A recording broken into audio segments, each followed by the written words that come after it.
Good morning, friends, and welcome to episode 36 of the Volpe Creates show for July 10th, 2026. How are you all doing today? I'm off to kind of a, not a rough start, but just like an all over the place start.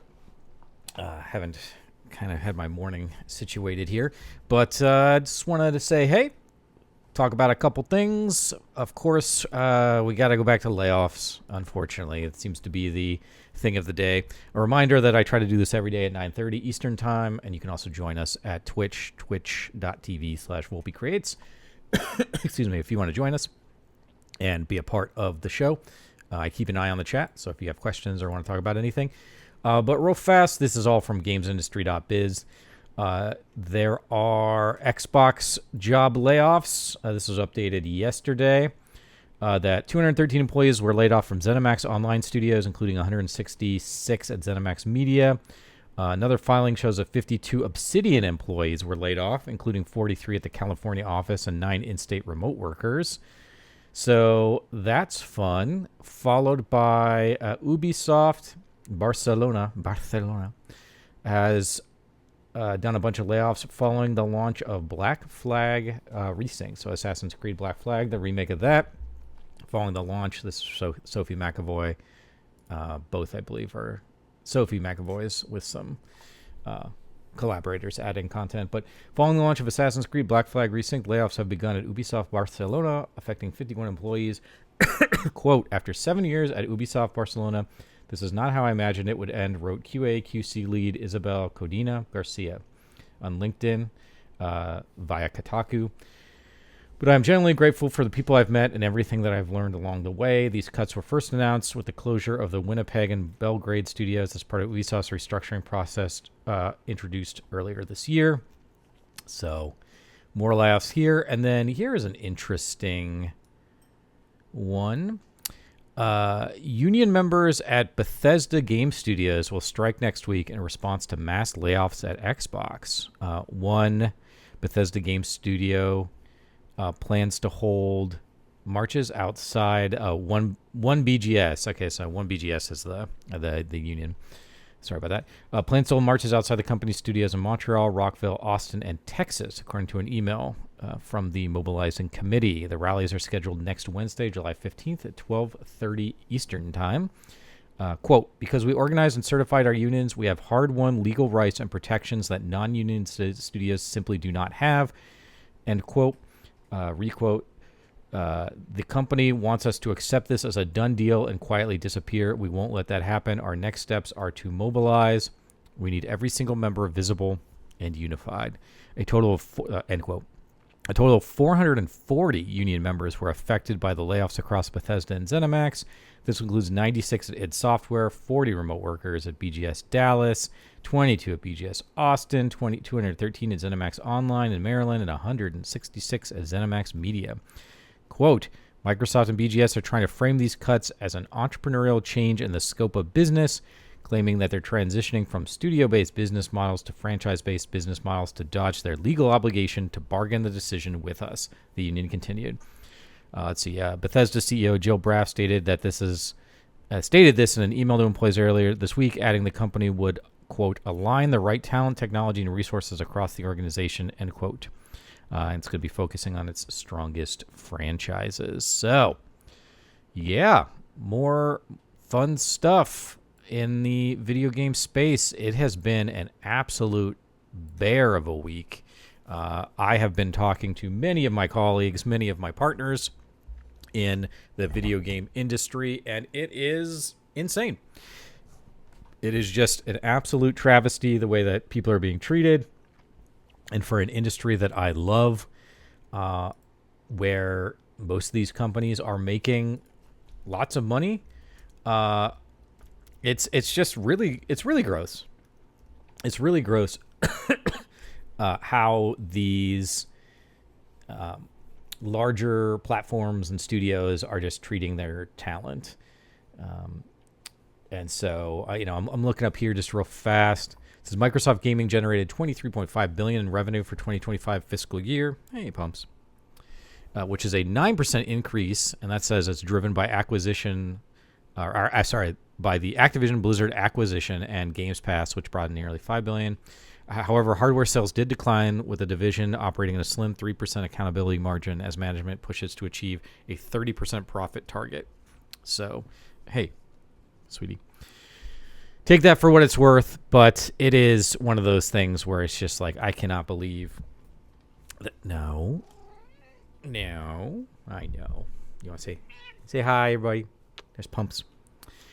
I just cannot believe that these companies, I mean, I say I can't believe, I absolutely can't believe it. These companies have shown that they have a complete disregard for the talent that they have. But even strangely enough, like Xbox seems to be showing a complete disregard for even the games division as a whole, which makes you wonder. And again, I'm not talking about necessarily the people that are working at Xbox, but the leadership and the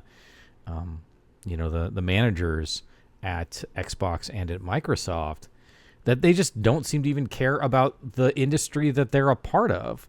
And it is a completely, business move. That's all they care about. That's all they focus on.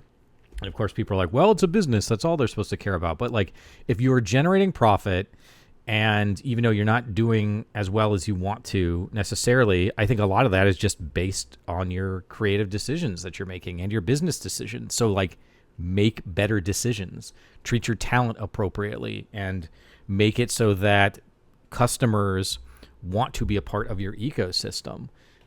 It's just wild what is going on in this industry. But it's not only this industry, it's all the other industries. And that brings me to an interesting little topic here. Pumpkin looks like she's about to do something. So if she goes flying across the screen, then so be it, I suppose. Let's get rid of that. Asha Sharma is to co-lead the U.S. Federal Reserve's Productivity and Jobs Task Force. This is also a games industry .biz article from Sophie. She's killing it this week. The United States Federal Reserve has appointed Xbox CEO Asha Sharma to co-lead its Productivity and Jobs Task Force. As detailed in a press release, the Federal Reserve has established 5 task forces to, quote, examine areas central to the broad conduct of monetary policy, unquote. Each task force will be co-led by external advisors, including economists, business leaders, and former central bank practitioners. Sharma will co-lead the Productivity and Jobs division with Mark Andreessen. Andreessen is from Anthropic. So it's very interesting what is going on here. It is, how do I phrase this? I think that the Federal Reserve is attempting to, figure out what is going in the overall larger economy, and that's totally fine. Like, that makes a lot of sense. That is part of their responsibility and their purview, so that they can set appropriate monetary policy and all that. But it does seem strange to bring on somebody who is just responsible for 3,200 layoffs, about 20% of their workforce, and has, as of yet, within the industry, I don't think garnered a lot of positive support from devs in the community.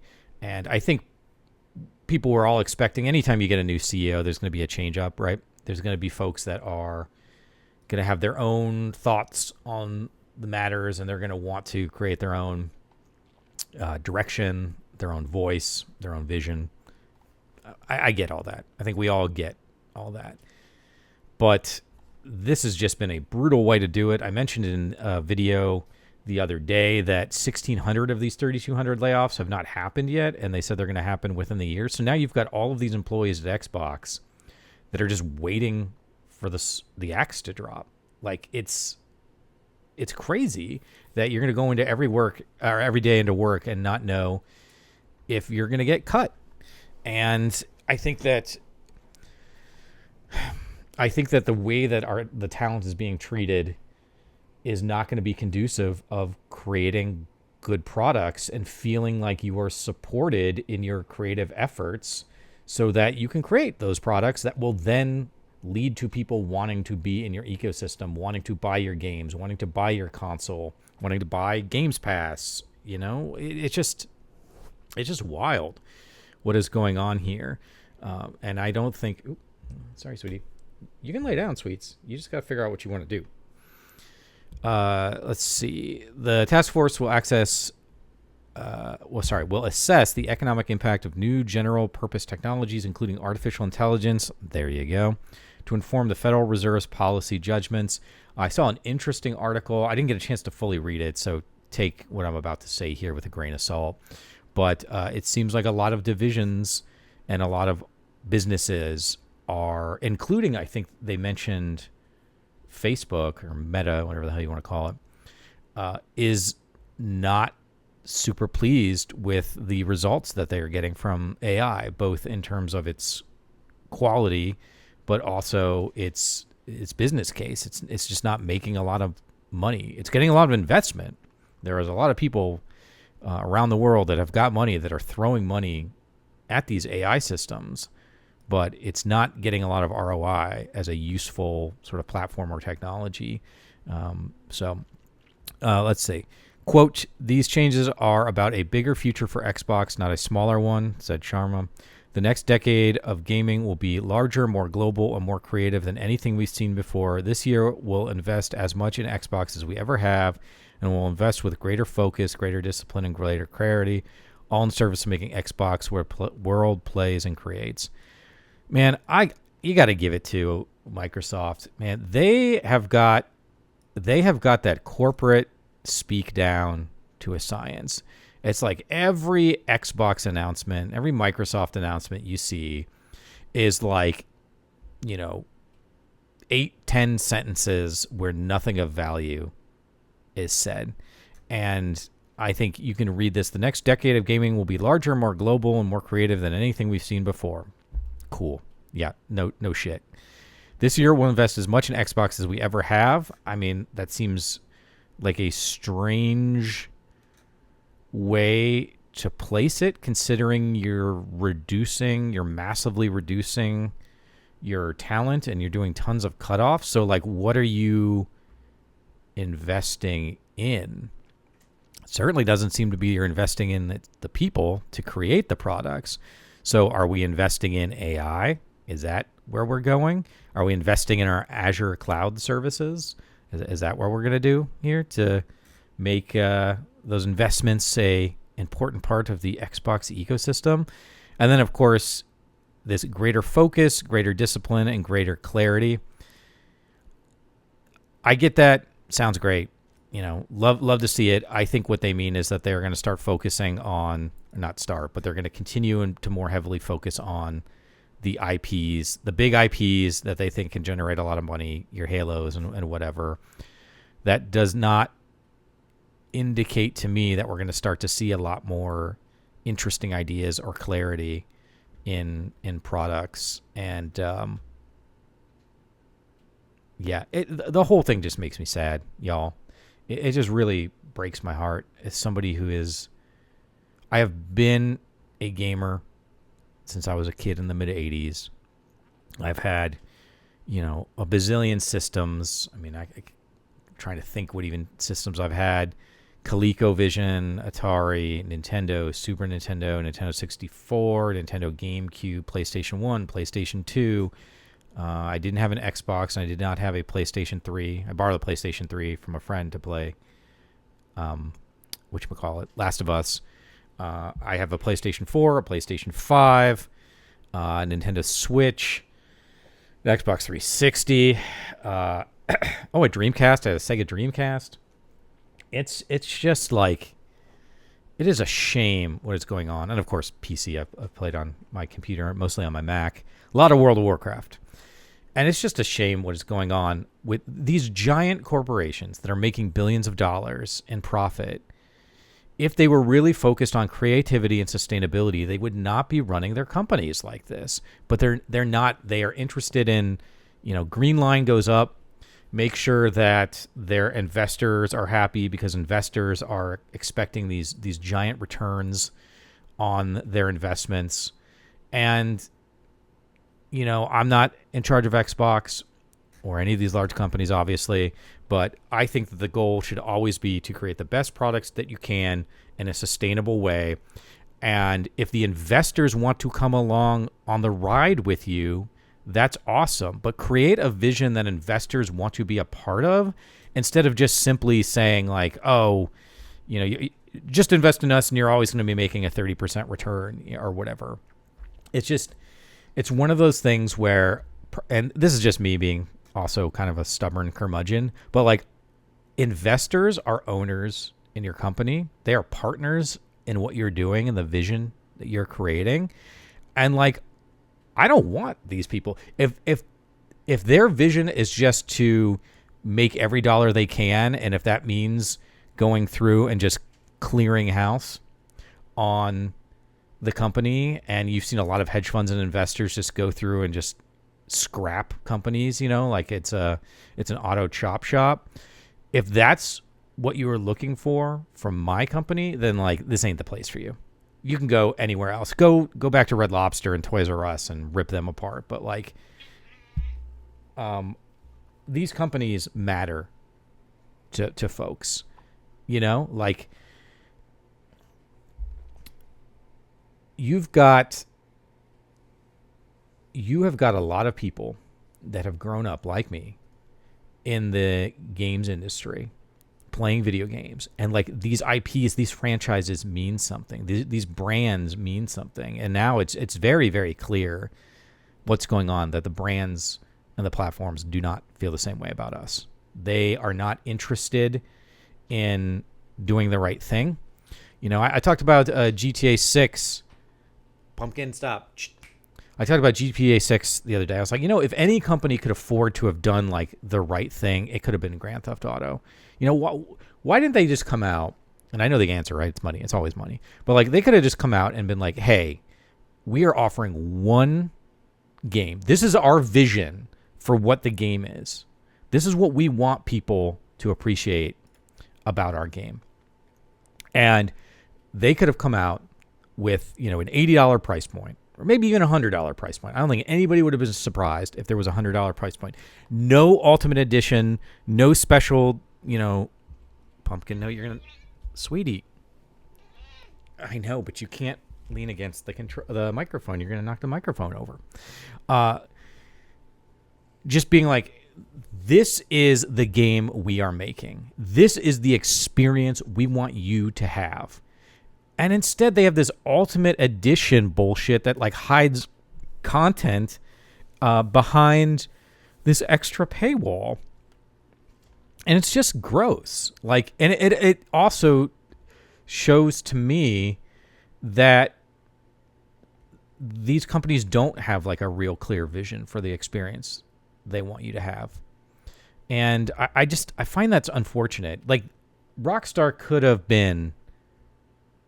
It's so frustrating. Rockstar could have been that force for good in the industry that's like, hey, we think that games should be released in their entirety as a full package because that is the experience that we are creating. And all this like haphazard, in-app purchases and DLC contents and skins and battle passes and whatever, this is not how we think that the industry should function, at least on a single player experience. Because that's the big thing, is GTA 6 is a single player experience.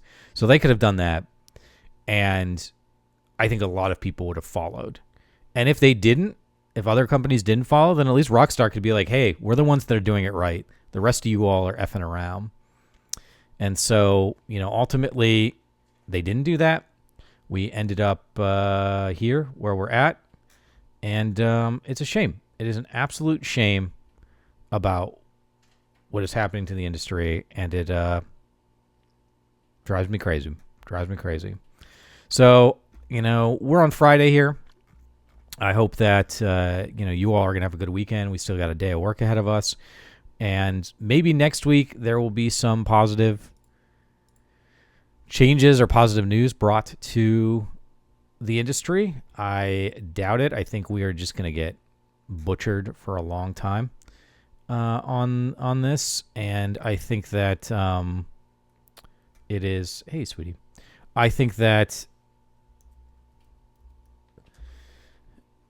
I don't know who is going to lead.